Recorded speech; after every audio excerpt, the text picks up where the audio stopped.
Teenagers in therapy after disturbing encounter with abandoned VHS tape of famous cartoon. By Blair Davidson, investigative journalist for WXTV News. November 2, 2005, 4 local teenagers are now undergoing therapy after a disturbing incident involving an alleged haunted VHS tape. The incident occurred after the teenagers broke into an abandoned mental asylum on the outskirts of town, an area notorious for its dark history.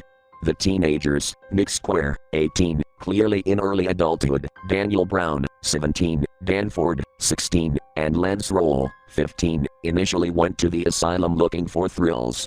A place shrouded in mystery and rumors, the building had been empty for nearly a decade after being closed due to numerous allegations of mistreatment and unethical experiments conducted on patients.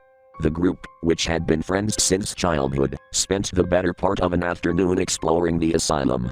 It wasn't until they stumbled upon the basement, where they found an old box of VHS tapes, that things took a darker turn. The box was dusty, and there was this strange sense of dread in the air. We thought we were just finding something old and abandoned, explained Nick Square, the oldest of the group, who has since started therapy sessions with Dr. Samuel Haggard. But when we grabbed the tape that was labeled SpongeBob SquarePants Dumped, something felt wrong. We didn't think much of it. It was just a weird label. We'd heard of VHS tapes being sold online with bizarre content, so we figured it was a rare unofficial episode. The episode in question, titled Dumped, was originally a part of the SpongeBob SquarePants series, but the version they discovered was far from the light-hearted cartoon they expected. After watching the tape on a portable VHS player, the teenagers claim the episode began normally. SpongeBob was happily going about his day. But soon things took an unsettling turn. According to Daniel Brown, one of the younger boys, the tape started glitching, like the screen was warping. It went from the usual vibrant colors of Bikini Bottom to just static and weird blackened flashes.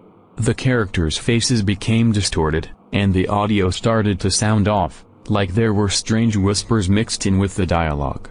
It felt like the show was becoming something alive. But the most disturbing part, they say, happened during a brief moment in the episode. We were watching, and suddenly, for just a split second, maybe half a frame, SpongeBob's face was on the screen, but it wasn't right, recalled Danford, his voice shaky. His eyes were bloodshot, like someone had drawn them on with a red marker. He looked exhausted, like he hadn't slept in days, and there were these deep bags under his eyes that looked unnatural. Lance Roll, the youngest of the group, couldn't explain the sensation he felt during that brief moment. It was like the character was staring right at me. I know it sounds stupid, but it felt like he was looking through me. For a second, it looked like SpongeBob was coming out of the TV, like literally getting out of the screen. And then the screen blinked, and everything was normal again. But it was too late. After they watched the strange warped tape, each of the teenagers reported experiencing severe psychological distress. Over the following days, they all began suffering from vivid nightmares, uncontrollable panic attacks, and feelings of paranoia. According to reports, they also had moments where they would zone out in the middle of conversations, repeating the same disturbing image of SpongeBob's bloodshot eyes. When they finally returned to their homes, things only worsened. They could no longer sleep without the disturbing visions haunting their dreams, and their mental states deteriorated to the point where their families intervened and sought professional help. The 4 teenagers were eventually brought in to see Dr. Samuel Haggard, a licensed therapist who specializes in trauma and distressing psychological experiences. Dr. Haggard explained that the boys exhibited symptoms of intense mental trauma, likely triggered by what they had seen on the tape. I've never encountered anything like this, Dr. Haggard said in an interview. At first, I thought it was a case of overactive imaginations, perhaps something they'd built up in their minds due to fear or anxiety. But the more I spoke with them, the more I realized that something in that tape got under their skin in a very real, very disturbing way. It's as though they experienced something they weren't meant to.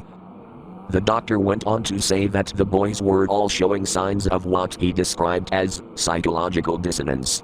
They felt a connection to the corrupted images they saw, and even after treatment began, their minds couldn't shake the images they had seen. SpongeBob, a beloved children's character, has become an object of deep fear. Dr. Haggard further noted that each of the boys had begun incorporating the strange imagery from the tape into their artwork, dreams, and even their speech. Len's role had drawn disturbing sketches of SpongeBob with red bleeding eyes, while Danford had started mumbling about a soul trapped in the TV. The psychologist feared that the tape somehow induced a lasting trauma in them, which they were struggling to process. As of now, there's no clear explanation for what caused the tape to affect the teenagers in such a manner. The tape itself was handed over to authorities, but it has since disappeared from the evidence locker. Some speculated that it was simply an altered version of the episode, hacked or tampered with to look disturbing for shock value. Others, however, insist that the phenomenon is something more sinister, claiming it might be a form of media that taps into darker psychological forces. The town has since gone quiet on the matter, but the lingering question remains, was it simply a warped VHS tape, or did the teens unknowingly stumble upon something far more malevolent? One thing is certain, the faces of SpongeBob and his unsettling bloodshot eyes are forever burned into their minds, a haunting reminder of what they experienced.